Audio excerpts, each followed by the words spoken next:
Moves the Jump. I'm the Torres JIM. This is my first video, so please be gentle. Just for you guys who don't know me, most of you guys don't, we have a podcast, Jim's Moves the Junk. I've actually posted a few videos on this channel. I hope you guys checked it out. I hope you guys at least liked it. If not, that's fine. Fuck it.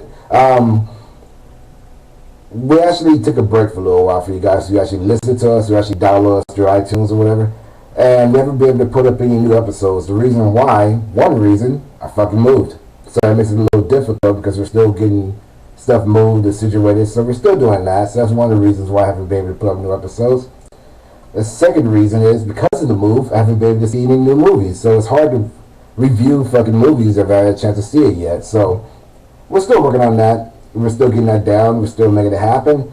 I really do appreciate your support, and I appreciate you guys liking our Facebook. I really do appreciate you guys checking out our blog.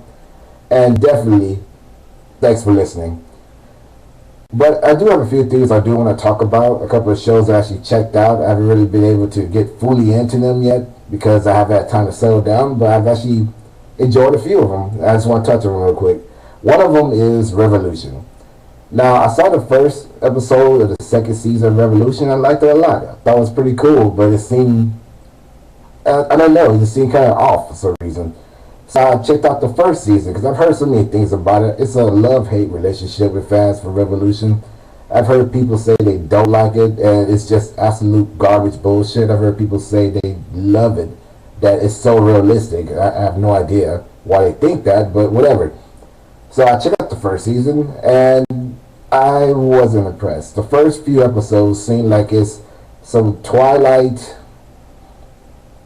Catching Fire, Hunger Games bullshit, where it's just simply teen drama. Everyone looks pretty, everything's perfect for a post-apocalyptic world. I didn't understand it. It wasn't for me.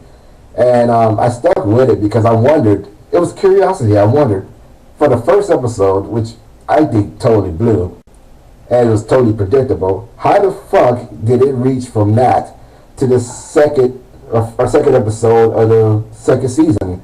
And I was wondering, how the fuck did they get that far? Like, it's totally different. So I stuck with it. I powered through the first season, and it changes over time. It's kind of weird. It's like the first half of the first season, it's a certain way. It's predictable. It's kind of cheesy. You know what's going on. You guess the plot twist eventually over time throughout the episode.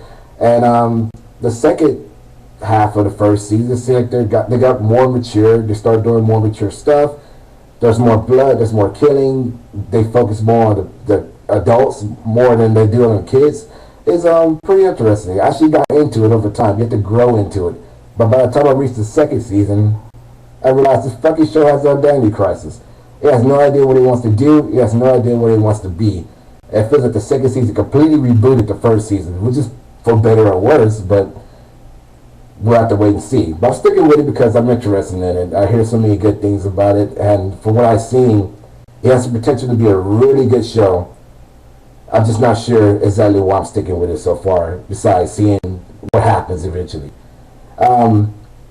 Agents of S.H.I.E.L.D. I actually checked it out. It's a big nerd show. I love nerd stuff. As you know, Jim's Moves the Junk podcast, news, nerdy stuff, weekly.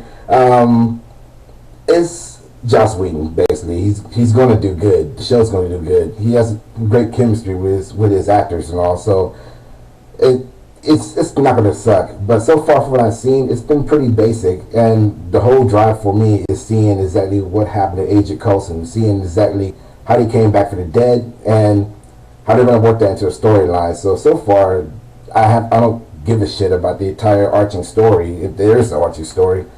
It's been one of those monster of the week kind of shows, it seems like. So I'm just waiting to see what happens.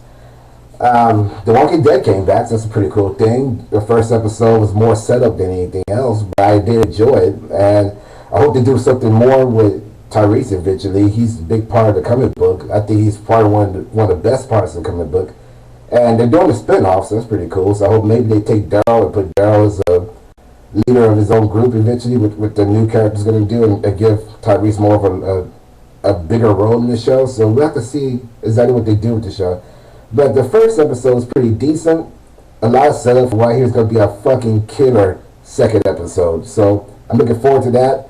And that's all I have to say for this episode. Thank you for listening. Thank you for subscribing. If you subscribe, thank you for checking out our podcast. I really did enjoy some of you guys' feedback. I'm Notorious JIM, and I bid you a good day.